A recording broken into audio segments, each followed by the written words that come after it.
求去，惹来惹去，还不是那烦恼。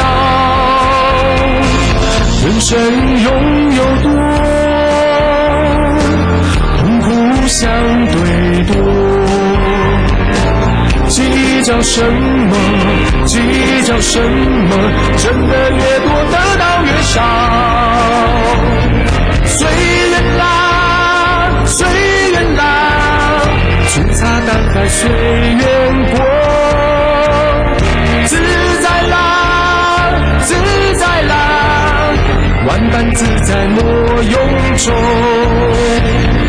知足啦，知足啦，平平淡淡就是知足。烦恼啦，烦恼啦，无取无舍拿来烦恼。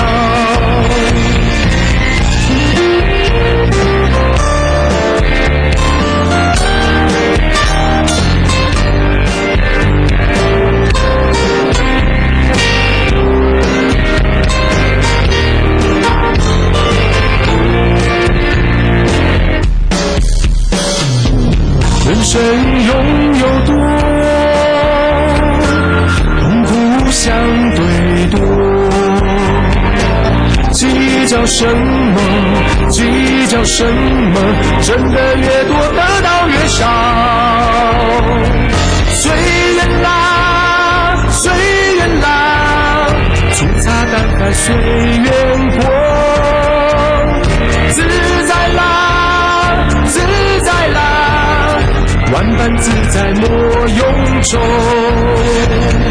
知足啦，知足啦，平平淡淡就是知足。烦恼啦，烦恼啦，无取无舍拿来烦恼。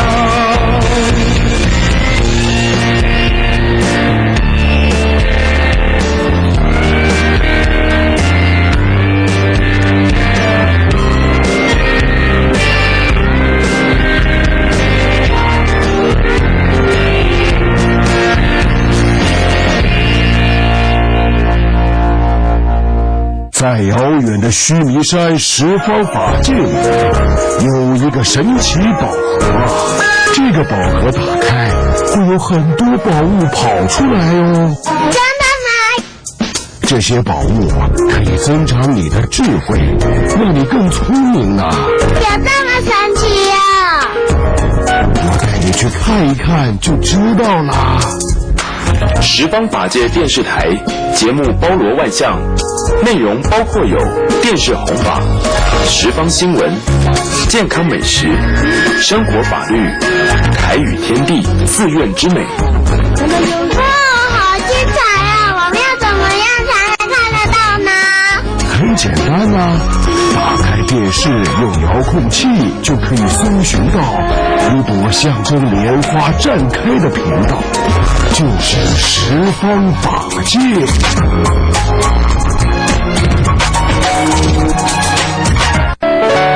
逆境来时顺境因，人情疏处道情亲。梦中何必真人我，放下身心见乾坤。十方法界客服专线07-223-1825，07-223-1825。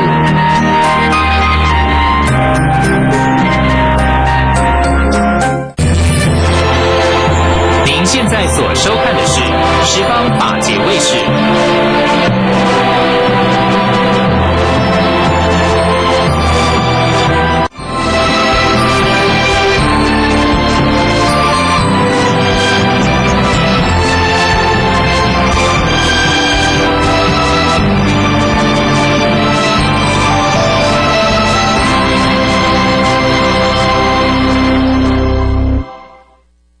老吾老以及人之老，幼吾幼以及人之幼。十方法界关怀弱势族群与照顾弱势儿童，以佛教因果轮回培养正确人生观，阐扬伦理孝道，提升社会风气。超越山头，跨越派系，虚弥万法环绕全球，坚持公平、公正、包容的立场，以传播正信佛法为己任。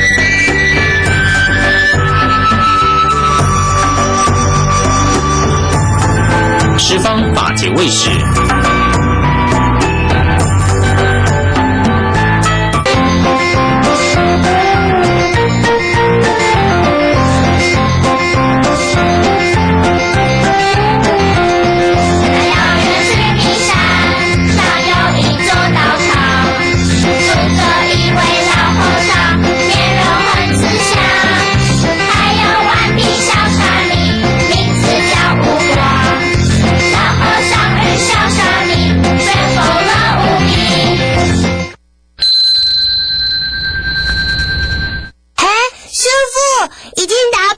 可以过堂咯，师父怎么还不去啊？还在忙吗？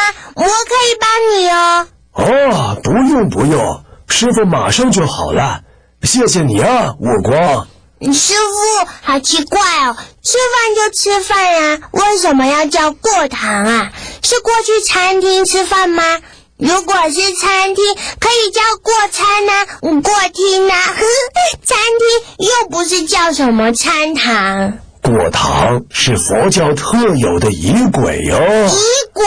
有点可怕耶！我们吃饭就吃饭，跟鬼有什么关系啊？什么鬼呀？叫你少去听你大师兄说鬼故事，你就不乖。打板之后还偷偷跑去叫他说给你听。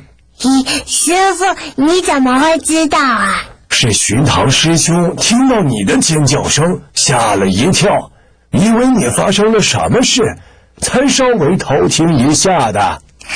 师父，你不要生气哦。师父没有生气，你想听鬼故事可以在白天，你大师兄有空的时候啊。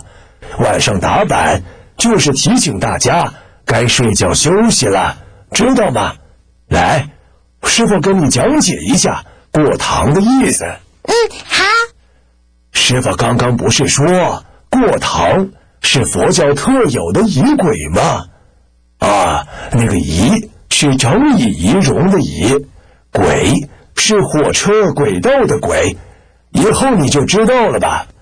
那这个过堂啊，简单说，当我们就算是在吃饭时也能够专心，不去胡思乱想，每口饭吃下去都要用心，在日常生活中去实践佛经上佛祖教我们的功课。原来如此啊。还有啊，佛教生活规范中有5项最基本的功课：早课、早斋、午斋、傍晚的晚课和睡前蒙山殿，就这5次。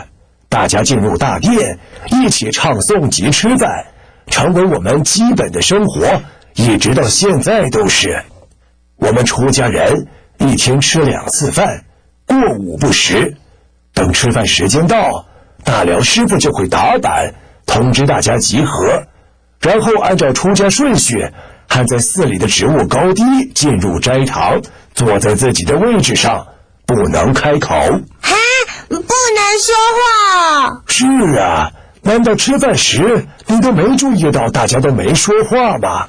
没有啊，我看大家不说话，我也跟着不说话啊。其实啊，我们出家人的一举一动都有遵循经书上佛祖的教诲，连这日常中每天的吃饭也是，包括要怎么拿碗拿筷子，都有一定的含义和规矩。这些呢，师父有空再教你，我们先去吃饭吧。好啊，师父，吃饭去了。不对，是过堂。不错，悟光学得很快呀。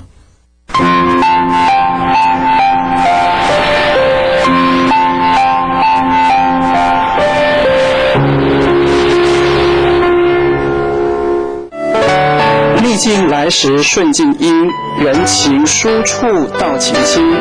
梦中何必真人我，放下身心见乾坤。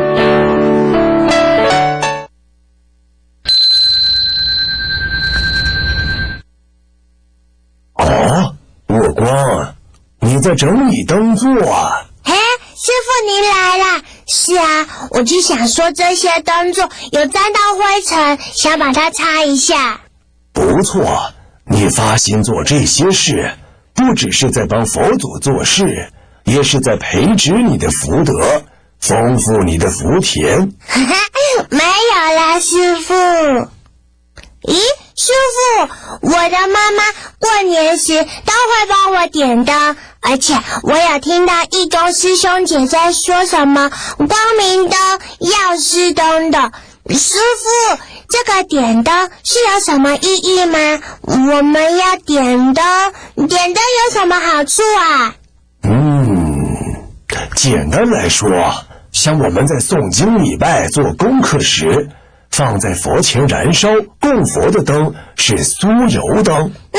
我知道，而且味道闻起来香香的哦。而另一种就是长明灯，又可称作无尽灯，则是不分白天晚上，一直都是亮着。我们寺里所点的灯就是属于长明灯。当然了，现在都是用灯代替蜡烛，但是意思是一样的。佛教点灯是有很深远的意思。你读书或做功课时，要不要点灯啊？大辽师兄姐切菜煮饭时，要不要点灯？更不用说，晚上更需要点灯了。这个灯是我们日常生活中很重要、不能缺少的工具。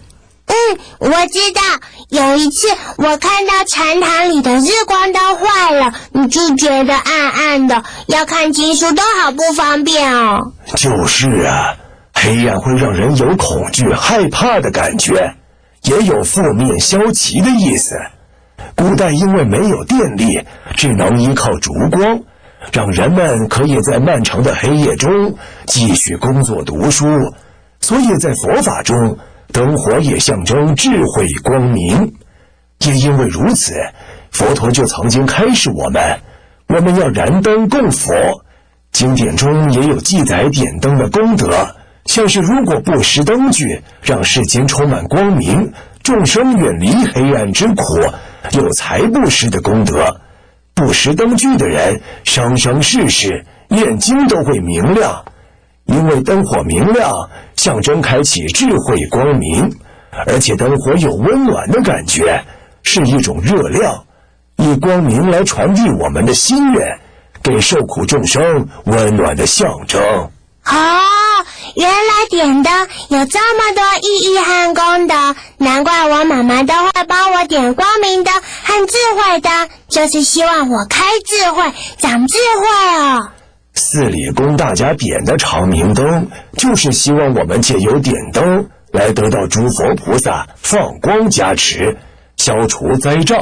也有点灯提醒自己要时常听经闻法，运用佛法的道理来修行，增长自己的福报和智慧，并累积修持佛法的资粮。那师父，我也可以在我们这里点灯吗？你也想要更有智慧的学习佛法吗？去吧，这些灯座擦完之后，就可以去找你大师兄，请他教你如何点灯。是，谢谢师父。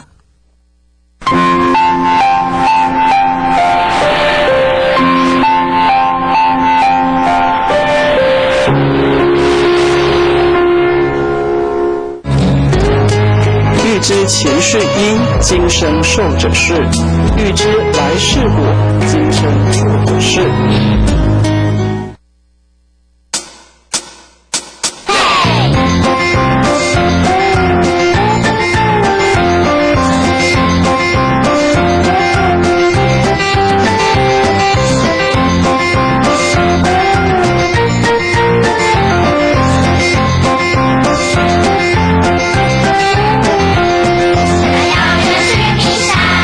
上有一座道场，住着一位老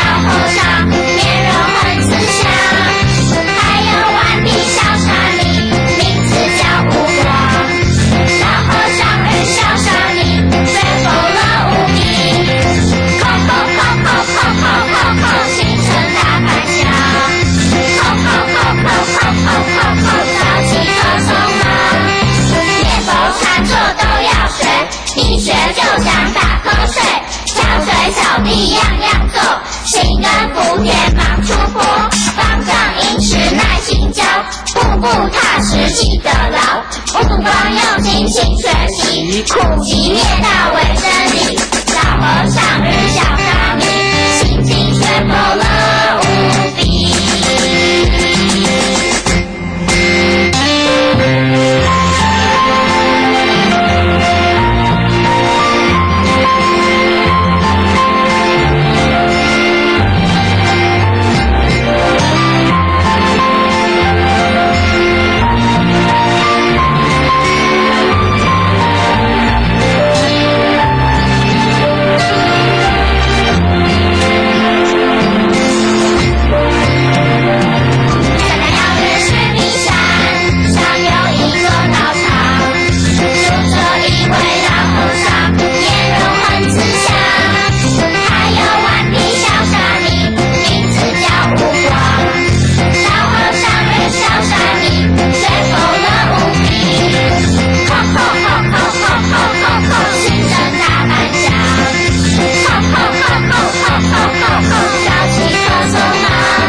一学就想打瞌睡，挑水扫地样样做，勤耕福田忙出婆，方丈饮食耐心教，步步踏实记得牢，勿忘用心勤学习，苦集灭道为真理，小和尚与小沙弥，心境却否乐无比。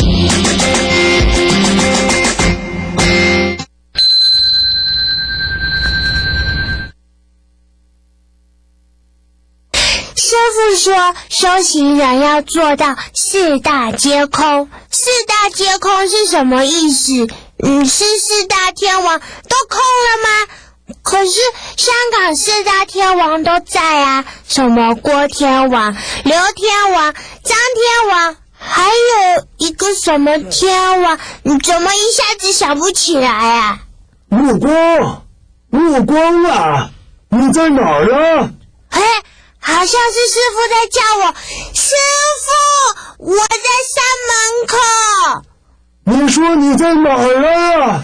我在山门口。在山门口做什么？快到禅堂来。哦，我来了。好喘哦，师父，您找我有什么事吗？你在山门口做什么呀？没事啦。奇怪，没事会跑去山门口？我在找灵感啦。找灵感跑去山门口？你这么小，知道什么是灵感吗？知道啊，我常常听到大人这么说的哎。哦，是这样啊。那是什么事情在找灵感呢？可以告诉师父吗？师父，上次您在开示时说到四大皆空，我听得不太明白。我问师兄他们都说我还小，跟我解释我也不懂，说我长大以后就会明白了。师父，为什么都要等到长大了才明白？我现在都不明白，以后更不明白了。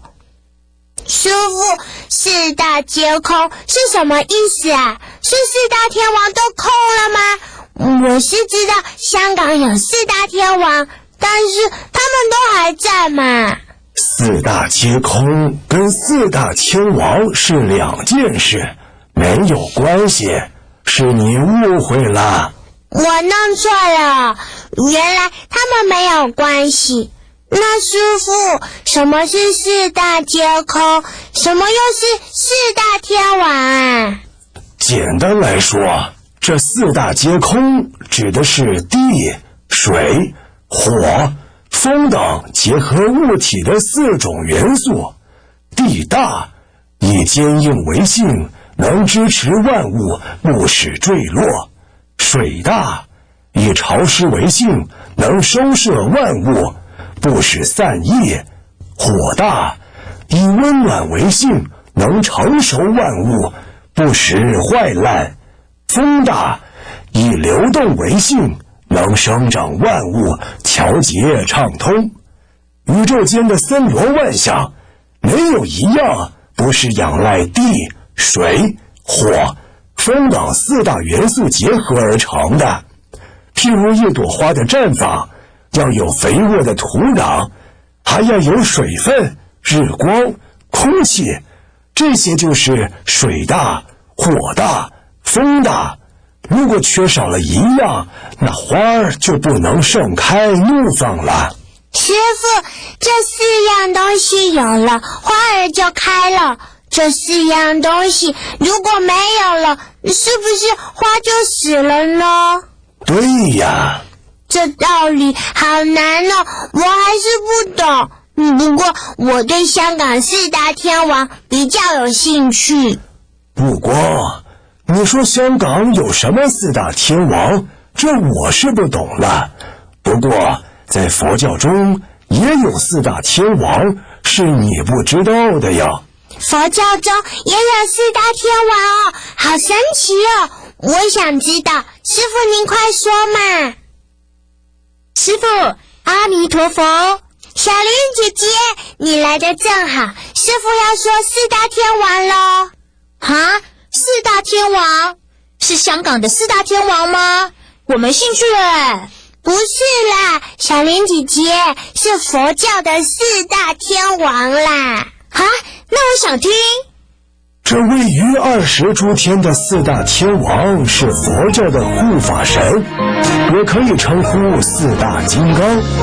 他们是护着我们3界十方大众，而每一位天王底下又有8位将军在协助他们，管理着山河啊、森林啊，还有一些小神。哇，他们好神哦！哎呦，别打断师父了，我们乖乖听。在南方的天王叫增长天王，他手持青光宝剑，那刀有刀锋啊，我们就取那个音，所以增长天王代表着风。而在东方的是持国天王，手拿着琵琶，弹奏前要先调弦，所以象征着调。至于北方的天王是多闻天王，他的法器是宝伞，代表雨。再来西方是广目天王，他右手臂缠绕着一条龙，龙是吉祥的动物，象征的意义是顺。